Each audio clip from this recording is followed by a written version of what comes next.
자, 이번에는 이제 여러분 중개대상물 그 확인 설명서를 작성하는 방법을 이제 지금까지 이제 배웠는데, 여러분이 영업을 통해서 드디어 이제 매매 계약서 또 중개에 대한 계약서를 이제 쓰게 됐어요. 그래서 이제 계약서를 최종적으로 이 계약서를 써야 되는데, 이 계약서를 쓰기 전에 중개 대상물 확인 설명서를 꼭 써야 하는 부분이고, 이 확인 설명서를 쓰고 나서 이제 최종적으로 이 거래 계약서를 작성하는 겁니다. 많은 사람들이 이 거래 계약서를 작성하라 그러면 되게 무서워해요. 이거 거래 계약서 내가 쓸 수 있을까? 이거 거래 계약서 쓰는데 이거 괜히 잘못 쓰는 거 아니야? 이런 부분으로 되게 두려워하고 힘들어 하는데, 사실 이 내용을 잘 보시면 거래 계약서 쓰는 거에 대해 별 어려움이 없습니다. 저는 이 부동산 매매 계약서에서 제가 제 자랑인지 어쩐지 몰라도 대한민국의 부동산 개발업을 하는 사람으로서 아마 거래 계약서는 최고 많이 쓴 사람 중에 한 명이 아닐까, 저는 이렇게 생각을 해요. 많은 사람을 대상으로 만나서 부동산 매매 계약서를 작성을 하고, 또 그 속에서 문제가 생겼을 때 또 그 부분을 많이 풀어가고 이랬던 부분이 있어서, 계약서 작성하는 데는 진짜 어떻게 보면 대한민국에 두 번 가라면 제가 서운할 정도로 계약서 작성에 대해서 상당히 많은 계약서 작성의 노하우가 있습니다. 근데 우리 이 수업을 듣는 분들이 이제 거래계약서를 작성을 하는데, 처음에 작성을 하려면 되게 무섭고 떨립니다. 왜? 금액이 큰 경우도 있고, 이 금액이 큰데 내가 계약서 작성 표시 잘못하면 이거 괜히 이거 문제가 생겨서 내가 손해배상하는 거 아니야? 하는 이 부분 속에 두려움 속에 많이 있어요. 근데 이 수업을 들으시고, 그래서 여러분 보고 계약서를 작성하는 거를 레포트를 제가 제출하라고 하는 거예요. 그래서 수업을 잘 들으시고, 또 이제 오늘 수업은 기본적으로 이론 수업선에서 끝납니다. 근데 다음 주에 계약서 작성하는 실무적인 부분과 부동산 계약과 관련된 영상을 한번 이 수업을 통해서 들을 수 있으면 좋겠는데, 그 수업을 통해서 들으면서 계약에 대한 부분과 어떤 부분이 문제가 되는지 그런 거, 그리고 계약서를 어떻게 작성하는지 이런 부분을 다음 주에 우리가 수업을 할 겁니다. 그래서 오늘은 계약서 작성에 대한 이론적인 부분을 보는 건데, 여러분 교재로서는 152페이지입니다. 페이지 152페이지고, 페이지 152페이지를 기준으로 해서 거래계약서 작성에 대한 그 실무적인 부분을 우리가 들어가겠습니다.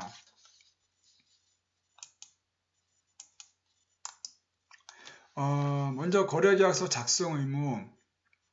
계약공인중개사는 중개대상물에 관하여 중개가 완성된 때에는 거래계약서를 작성하여 거래 당사자에게 거부하고 그 사분을 5년 동안 보존해야 한다, 이렇게 되어 있어요. 아까 요 앞 시간까지 우리가 했던 중개대상물 확인설명서는 그 사분을 3년 동안 보존해야 된다고 했습니다. 근데 그 중개대상물은 3년인데 계약서는 5년이에요. 그만큼 계약서가 중요하기 때문에 그렇습니다. 부분을. 그리고 국토부 장관은 계약공인중개사가 작성하는 거래계약서의 표준이 되는 서식을 정하여 그 사용을 권장할 수 있다. 그러나 거래계약서의 표준 서식은 아직 정해져 있지 않으므로 계약공인중개사에게는 거래계약서 표준 서식 사용 의무는 없다. 참 이게 아이러니한 부분인데, 중개대상물 확인설명서는 표준 양식이 있어요. 그동안 이 앞 시간까지 수업을 했던 이 모든 것이 표준 양식입니다. 그걸 꼭 사용을 해야 됩니다. 이 부분이. 근데 거래 계약서에서는 아직 표준 계약서가 없어요. 제가 여러분에게 이제 다음 주에 알려드리는 거는 중개협회에서 만든 표준 서식이고, 일반적으로 다뤄야 할 내용들에 대한 것이 있는 그 얘기입니다. 그래서 표준 서식은 아직 없기 때문에 굳이 또 어떤 계약서를 써야 된다 하는 그 의무는 없어요. 우리나라 부동산 매매 계약에서 많은 사람들이 혼동하고 있는 것 중에 하나가, 부동산 거래는 계약서를 다 작성해서 도장을 찍음으로써 유효하다, 이렇게 생각하는데, 우리나라 부동산 계약은 낙성 계약이고 분류식 계약이라고 그랬어요. 이게 무슨 말이냐? 서로 의사의 합치만으로도 계약은 이루어지는 것이고, 그게 계약서의 양식에 없이 도장 찍고 이런 거 없이도 서로 의사의 합치만으로 계약이 이루어진 거고, 분료식, 굳이 요식이 필요 없다는 얘기예요. 이 부분이. 근데 많은 사람들이 계약서도 안 썼는데 뭐 그게 의미가 있는 거야? 하고 이렇게 얘기를 하는 부분이 많아요. 근데 실제적으로 보면은 우리나라 계약, 이 부동산 계약은 낙성, 서로 그래, 우리 이 아파트 당신 살래? 그래. 그래, 내가 살게. 얼마 살 건데? 그래. 이거 3억. 오케이. 3억에 사고, 그럼 중도금, 그 계약금 중도금 잔금은 어떻게 할 건데? 그래. 내 통장 번호 줄 테니까 네가 일로 계약금 이고 중도금 언제 주고 잔금은 언제 이렇게 하자. 좋다. 진정으로 그 부분의 의사만 일치만 되면 그게 꼭 어떤 양식적으로 이 계약서에 이거를 쓰지 않아도 그 계약서는 성립이 됐다고 할 수 있는 거예요. 문제는 계약이 성립이 됐다고 했는데 이게 누군가 하나가 사고가 났습니다. 중개대상물 확인 설명서도 없습니다. 근데 계약 진행하는 과정에서 사고가 났을 때 난 몰라 하고 누군가 하나가 이제 이 발뺌을 하게 되면 그게 이제 문제가 되니까 어떤 서로의 그 안전을 위하고 그 중개업자에 대해서 손해배상 부분을 면책하기 위해서 이런 계약서를 만들고 정말 일으키는 거지, 실질적으로 이 계약서가 없어도 부동산 계약은 낙성 계약, 분료식 계약, 그러니까 진정한 의사 합치만으로도 계약은 이루어지는 것이고 계약서가 없어도 계약은 되는 것이다 하는 부분을 여러분 명심하시기 바랍니다. 그리고 계약공인중개사는 의뢰인에게 작성하여 준 거래계약서가 분실 또는 소실되는 등 이를 재작성해야 할 사유가 발생한 경우에 거래계약서를 재작성해 줘야 하는 업무까지 계약공인중개사 수임 업무에 포함이 된다. 다만 이 경우에는 당초 계약 체결 이후 거래 목적물에 관한 제한물권 등의 상한 변동을 별도로 확인하여 중개의뢰에게 설명할 의무는 없다. 이렇게 되어 있는데 이게 무슨 말이냐? 계약서를 작성해줬고 뭐 중도금과 잔금을 주는 과정에서 누군가가 계약서를 분실했어요. 그럴 경우에 재작성을 해달라 그러면 당연히 뭐 계약공인중개사는 그 작성을 하는 것까지도 그 이 수임 범위에, 중개 수수료를 받는 것 수임 범위에 포함이 됩니다. 단지 계약서를 최초에 작성하고 계약금을 주고 중도금을 주고 잔금을 받기 전에 이 대상 부동산에 대해서 어떤 여러 가지 변화가 있는 거죠. 특히 뭐 제한물권상 등에서 변동이 있어가지고 대출이 늘었다든지 어떤 압류가 들어왔다든지 이런 부분에 변동이 있는 거는 그 다시 체결할 기준으로 해서 그 날짜를 기준으로 해서 중개 설명을 다시 하는 건 아니고 최초의 계약서를 쓴 그때 기준으로 해서 계약서만 써주면 되지 어떤 변동이 된 거에 대해서 중개대상물 확인 설명을 할 필요는 없다는 것입니다. 그리고 계약공인중개사가 거래계약을 알선하고 거래계약서를 작성하지 않거나 서명 날인하지 않은 경우 공인중개법상 계약공인중개사에 대한 제재는 변론을 하고 거래 당사 간의 거래계약의 효력에 영향을 미치는 것은 아니다. 이게 이제 아까 제가 말씀드렸듯이 낙성계약하고 분료식 계약이라는 이 개념 속에 있는 이 부분입니다. 그래서 굳이 그 계약공인중개사가 그 부분의 거래계약서를 뭐 작성하지 않거나 서명 날인을 하지 않아도 이 계약이 무효다, 또 그 계약이 안 된 거다, 이런 것이 아니라는 것입니다. 이런 계약에 대한 기본적인 사항을 여러분이 꼭 잘 이해하시고, 그러면 이 서명 날인 의무가 있는데 그 중에서도 이제 계약서를 작성을 이제 합니다. 많은 사람들이 다 계약서를 작성하죠. 그러면 거래계약서에는 계약공인중개사, 법인의 경우는 대표자를 말하며 법인의 분사무소가 설치되어 있는 경우는 분사무소의 책임자를 말하는데 계약공인중개사 서명 및 날인하되 당해 중개 행위를 한 소속 공인중개사가 있는 경우에는 소속 공인중개사 함께 서명 및 날인해야 된다 하는 부분, 뭐 당연한 거겠죠. 그리고 매도의뢰 계약공인중개사와 매수의뢰 계약공인중개사가 서로 다른 경우에는 공동중개의 경우에는 거래계약에 참여한 계약공인중개사가 모두 서명 및 날인해야 된다 하는 부분인데, 이게 이제 무슨 얘기냐면 A라는 중개업자는 매도인이 의뢰를 받은 거예요. 근데 B라는 중개업자는 매수에 대한 의뢰를 받은 겁니다. 그래서 서로 자기들이 이 전산에 대한 부분에도 나 이런 사람이 물건을 팔려고 내놨는데 이 부분에 대해서 혹시 사고자 하는 사람이 있으면 연락을 달라 해가지고 딱 보는데 마침 B라는 개업공유중개사 쪽에서 나 이런 아파트를 사고 싶다. 근데 마침 유사한 게 나온 거야. 서로 이제 그 계약에 대한 부분에 대해서 연락을 해서 매수인에 대한 그 부동산 확인도 해주고 설명도 해줘서 매도인과 매수인이 오케이 다 좋다 계약을 하겠습니다라고 의사결정이 됐을 때 계약서를 쓸 때는 한 사람만 한 사람의 개업공유증을 표시하는 게 아니고 매도인 의뢰 개업공유증에서 매수인 의뢰 개업공유증에서가 모두 거기 표시를 한다는 겁니다. 근데 이제 통상적으로 보면 둘 중에 한 명만 쓰는 경우가 많이 있어요. 이 부분에 대해서 세금 때문에. 근데 이제 이런 것들은 기본적으로 여러분 이런 경우가 되게 많이 이루어져요. 혼자서 다 매도인과 매수 다 계약을 시키는 경우도 많이 있지만 매도나 매수 한쪽에 의해서 같이 공동으로 해가지고 계약을 이루어지는 게 꽤 많은데 이럴 때 통상적으로 보면 많은 사람들은 한쪽만 한 사람만 이 개업공유증에서 서명 날인하는 경우가 있어요.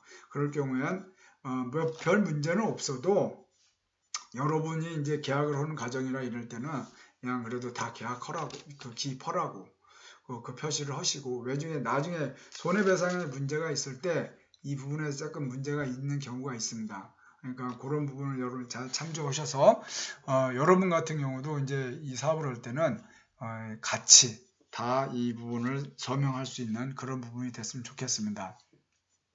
그리고 개업공유중개사가 거래계약서를 작성한 때는 거래계약서, 확인설명서, 보증관계 사본 함께 거래 당사자 쌍방에게 교부해야 되는 부분입니다. 그래서 이제 최종적으로 거래계약 다 썼어. 그러면 거래계약서, 중개대상물 확인설명서, 그리고 이 손해가 났을 때 나는 어떤 보증관계를 이렇게 해놨다 해서 그 보증관계 증서 사본 이거를 양쪽에다가 다 교부를 해주는 이 부분이고, 그리고 개업공유증에서가 거래계약서를 작성한 때는 이를 거래 당사자에게 교부하고 그 사본을 5년간 보존해야 된다는 거. 그리고 5년간 보존 증명서는 거래계약서 사본. 그리고 3년간 보존 증명서는 전속중개계약서, 중개대상물 확인설명서 이렇게 돼 있다는 거. 이런 정도만 여러분이 보시면 될 것 같습니다. 거래계약서에도 역시 필요적 기재사항이 있습니다.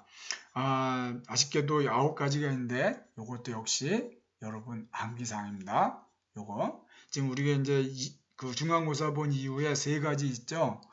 전속중개계약할 때 꼭 공개해야 될 내용, 그리고 중개대상물 확인 설명해야 할 때 들어가는 내용, 그리고 거래계약서에 들어가는 필요적으로 꼭 들어가는 이 9가지, 이 3가지가 있는데 요거는 꼭 여러분 암기하시고 어떤 내용이 들어가는지 이런 거는 뭐 이제 계약서를 쓰다 보면 다 내용은 아는데 그래도 한번 보시면 당사자 인적사항은 기본이 들어가겠죠. 매도인, 매수인, 임대인, 임차인, 물건의 표시도 기본이 들어갈 것이고 계약일 매우 중요합니다. 언제 계약을 하는지, 그리고 거래금액, 계약금액 및 지급일자 등 지급에 관한 사항 뭐 당연히 들어가겠죠. 물건의 인도 날짜, 통상적으로 잔금 날짜에 물건을 인도하는데 뭐 잔금 이후에 늦어지거나 또 땡겨지는 경우가 있어요. 그럴 때 이런 인도 날짜를 언제인지, 권리 이전의 내용, 이 부분에 대해 이게 뭐 권리가 다른 뭐 소유권 말고 다른 부분이 있는데 이런 부분에 대해서 어떻게 할 건지 그런 부분들, 계약의 조건이나 기한이 있는 경우에는 그 조건 또는 기한, 뭐 특별하게 어떤 계약서를 쓸 때 매도인이나 매수인이 어떤 조건을 하는 부분이 있습니다. 또 매수인도 내가 이러한 동기에 의해서 계약을 하는 건데 이게 만약에 안 될 경우 이 계약은 이 계약은 무효로 한다. 뭐 이런 부분에 대해서 얘기가 나옵니다. 그래서 그런 부분의 조건이 있을 때는 그 조건에 대한 부분, 중개대상물 확인설명서 교부일자, 그 밖에 약정 내용 이렇게 되어 있는데 이 부분에 대한 내용은 꼭 여러분이 암기하셔야 될 내용입니다. 그래서 그 밖에 약정 내용에 대해서는 개업공유 중개사 의뢰인간의 특약사항을 이제 말하는데, 이런 특약사항은 강행법규에 위반된 사항은 포함되지가 않아요. 이게 무슨 말이냐? 우리나라 사람들은 이 확약서, 각서 쓰는 거를, 각서 써서 받는 걸 되게 좋아합니다. 그래서 각서를 왠지 받으면 든든하고, 돈을 빌려줘도 못 받을 일이 없고 다 받을 것 같은 이런 내용이 있어요. 우리 대표적으로 이제 우리 학생들 이제 연애할 때 내가 저 하늘의 별을 따주겠다. 현실적으로 이루어집니까? 그게 어려운 얘기잖아요. 그리고 이 강행법규, 법규에는 강행법규와 임의법규가 있는데, 강행법규를 위반하는 사항에 대해서는 사실은 그 약정 내용을 써도 그 약정은 부여가 됩니다. 이게 우리 이제 계약에 대해서 부여, 취소, 해지가 있는데, 무효 사유 중에서 강행법규를 위반한 계약은 무효입니다. 그러다 보니까 이 약정 내용에다가 강행법규를 위반하는 내용을 쓰면 사실은 뭐 쓰는 순간 뭐 매도인은 뭐 편하거나 매수인이 편할 수는 있지만, 상대방이 요구하니까 뭐 할 수 있지만, 나중에 가서 이 강행법규를 들고 네가 약정을 이렇게 했는데 이거 왜 안 해? 하고 헌들 의미가 없다는 얘기예요. 다 쓰는 내용들 보면 다 강행법규를 위반하는 겁니다. 이 부분에 대해서. 그래서 만약에 이 계약을 이행을 하는 과정에서 뭐 매도인이 계약을 이제 약속을 안 지켰다.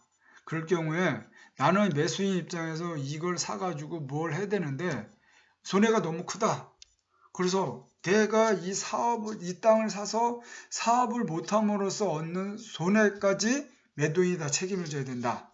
하고 약정을 이렇게 이 특약상을 씁니다. 그러면 매도인은 무조건 그 내용 때문에 무조건 팔아야 되고 부담도 되니까 근데 팔아야 되겠죠. 뭐 약속했으니까 파는 건 맞는데, 살다 보면은 또 어떤 문제가 있어서 그 계약을 못 지키는 경우가 있어요. 이럴 때 매수인 입장에서 그래? 나는 이 땅을 사서 내가 이 사업을 내가 해가지고 어떤 이익을 얻으려고 하는 거를 당신 때문에 못하니까 이걸 네가 손해배상하기로 했으니까 나 그것까지 손해배상 해줘 하고 이제 손해배상 청구를 합니다. 그거 받아들여질까요? 그런 약정은 의미도 없는 약정이에요. 그런 부분들은. 그게 강행법규를 위반하는 내용입니다. 이 부분에 있어서. 그리고 뭐 여기다가 이 계약 만약 매도인 입장에서 매수인이 만약에 계약금 중도금을 냈어요. 그리고 이제 중도금 낸 데서 잔금을 이행을 안 해. 그래서 이제 만약에 잔금 이행이 제대로 안 지켜질 경우에는 무조건 이 매매대금, 그러니까 계약금 중도금까지 총상적으로 50% 내는데, 이 50% 내는 돈은 다 그 위약금으로 받고 이 계약은 그 해지한 걸로 하겠다 하고 이렇게 씁니다. 그러면 매수인은 그거는 매수인이 잔금을 제때 내라고 하는 부분이니까 우리가 봤을 땐 그렇게 할 수 있다고 보는데, 실질적으로 그게 안 됩니다. 이 나중에 와서 손해배상 청구 소송 또 이 부분에 대해서 서로 얘기 들어가다 보면 그만큼의 손해배상 부분이 처리가 되지가 않습니다. 이 관념이 있고 강행법규가 있다 보니까 그런 내용이 안 되는 거예요. 그래서 그런 내용들에 대한 것들을 여기에 이제 약정 내용에 많이 씁니다. 사람들이 심지어는 여기다가 양도세를 네가 다 내라, 이런 부분도 있고 여러 가지 부분이 많이 있어요. 근데 강행법규를 위반하는 사항에 대해서는 그 내용이 그 의미가 없는 내용이 된다는 거. 이런 거는 여러분이 나중에 이제 계약서를 쓰는 과정에 있어서도 내가 뭔가 이 계약서를 쓰면서 보완 장치를 막 해주고 싶어. 그래서 막 그 약정 내용을 이런 걸 쓰고 싶어. 그렇게 쓴들 강행법규를 위반하는 내용은 의미가 없다는 거. 그 정도를 여러분이 계시고 약정 내용 많이 써봤자 계약서만 지저분해지지 오히려 여러분 스스로 함정에 빠지는 경우도 있어요. 그래서 약정 내용이 가장 없는 게 가장 좋습니다. 그냥 딱 간단하게 여기에 중개대상 확인 설명서에 있는 내용을 바탕으로 해서 매도인과 매수인에 대해서 대금과 거래 금액을 딱 정리해 주는 게 가장 좋은 계약서라고 저는 봅니다. 민법상 임의 규정의 내용은 거래계획서에 기재되지 않더라도 당연히 적용되나 특히 임의 규정에 반하는 내용으로서 거래 당사 간의 특약사항이 있는 경우에는 이를 반드시 기재해야 한다. 그래서 임의 규정을 위반하는 거는 있을 수 있어요. 임의 규정에 위반하는 것들. 근데 그런 거는 특약사항에 반드시 기재해야 하는 내용이 있습니다. 그리고 개업공유 중에서는 거래계약서를 작성하는 때 거래금액 등 거래 내용은 거짓으로 기재하거나 서로 다른 두 개 이상의 거래계약서를 작성하여서는 아니 된다. 이중계약을 하면 안 된다. 그 얘기겠죠. 이 부분에 있어서. 자, 그리고 이제 거래계약서 작성 관련 위반에 대한 제재. 여기 이제 등록 취소, 등록 간청은 개업공유중개사가 중개 완성 시 거래계약서에 거래금액 등 거래 내용을 거짓으로 기재하거나 서로 다른 두 개 이상의 거래계약서를 작성한 경우에는 중개사무소의 개설 등록을 취소할 수 있다. 이렇게 돼 있고, 여기 이제 업무 정지와 자격 정지가 나오죠. 지난 시간에도 말씀드린 것 같은데, 업무 정지는 누구한테 내린다 그랬어요? 개업공유중개사한테. 자격 정지는 누구한테 내린다 그랬어요? 소속공유중개사한테. 업무 정지는 누가 내려? 등록관청이 개업공유중개사에게. 자격 정지는 시도지사가 소속공유중개사에게 이렇게 내린다는 거. 여기에 뭐 관련돼서 개업공유중개사가 중개 완성 시 대통령이 정하는 바에 따라 거래계약서를 작성, 교부하지 않거나 보존하지 않는 경우, 그리고 개업공유중개사 및 당해 중개 행위를 한 소속공유중개사 서명 날인 의무를 위반한 경우, 이런 부분에 대해서는 그 등록관청은 그 업무 정지를 내릴 수가 있어요. 근데 자격정지는 거래계약서 및 서명을 소속공유중개사가 하지 않거나 거래계약서의 거래금액을 거짓으로 기재하거나 서로 다른 두 개의 거래계약서를 작성한 경우, 이때는 소속공유중개사에게 자격정지를 내린다 하는 이런 부분으로 이제 볼 수가 있습니다. 이제 계약서에 대한 이론적인 부분은 이제 이런 부분인데, 이제 실제적으로 이제 계약서를 다음 시간에는 여기 이제 제가 여러분에게 계약서를 또 이제 올려드립니다. 그러면 그거를 여러분은 다음 시간에 출력을 해서 이 수업을 들을 때 또 중개대상물 확인 설명서 듣는 것처럼 출력을 한 상태에서 수업을 들으셔야 합니다. 그래서 다음 시간에는 계약서를 여러분 출력하고 계약서를 어떻게 작성하는지 그 내용을 우리가 이제 볼 겁니다. 그래서 그 단지 좀 조금 아쉬운 건 계약서 같은 경우는 정말 일일이 다 써가면서 해야 되는데, 여기서 좀 어디까지 할 수 있는지 제가 그건 확인을 해보고 좀 아쉽더라도 현재 상태에서 있는 그대로 해서 계약서 작성에 대한 부분을 좀 여러분이 잘 들으시고 또 그거에 맞춰서 또 계약서를 작성해서 또 레포트를 제출할 수 있는 그런 시간이 되었으면 좋겠습니다. 이제 뭐 수업이 얼마 안 남았어요. 저하고 여러분하고 하는 부분 속에서 이제 그 11월 달도 이제 뭐 다음 주 하면은 이제 수업이 이제 다 끝나가고, 그러고 나면 이제 뭐 기말고사가 또 이제 다가오는데, 계약서 관련된 수업 부분을 좀 여러분이 제가 봤을 땐 중개대상물 확인 설명서, 계약서를 작성하는 거, 이론도 중요하지만 내가 이거를 실제로 자신 있게 쓸 수 있는 이런 자신감, 이런 부분도 매우 중요합니다. 그래서 이제 이런 부분들을 여러분이 잘 습득하시고 쫓아왔으면 좋겠습니다. 오늘도 고생하셨고, 다음 주에 계약서에 대한 작성 방법, 그리고 또 영상을 준비를 하겠습니다. 한번 영상 보시고 계약서, 부동산 계약과 관련돼서 어떤 부분들이 있는지 한번 우리가 수업을 통해서 보겠습니다. 고생 많으셨습니다.